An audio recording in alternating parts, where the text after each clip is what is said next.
Every word is made up of smaller sounds. B, E, B, A, T. When you put sounds together to make words, you don't stop. B, bat. You keep going, just like the motor of a car keeps running as someone drives it. We're going to practice driving our car through the sounds in words with a game called Run Your Motor Through It. Here's how to play. I have a stack of cards with pictures on them. I'll pick a card and show the picture. Then I'll say the sounds in the word separately. After I say the sounds separately, you'll blend the sounds together to make the card zoom through the word. Let's try one. Here's the first picture. It's a bee. First, we'll say the sounds slowly.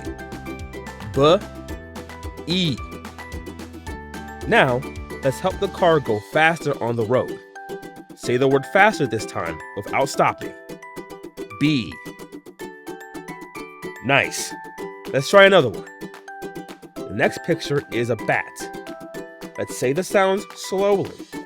B, at, t.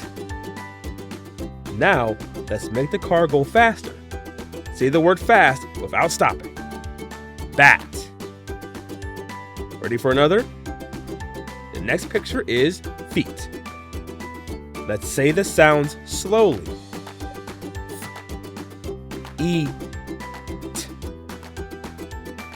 Now, let's make the car go faster. Say the word fast without stopping.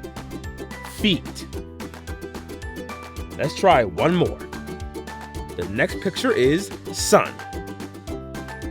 Let's say the sounds slowly. S, Now, say the word without stopping to make the car go faster. Sun. Great job making the car go faster. Keep practicing putting sounds together in words to become a strong reader. Happy learning, friends!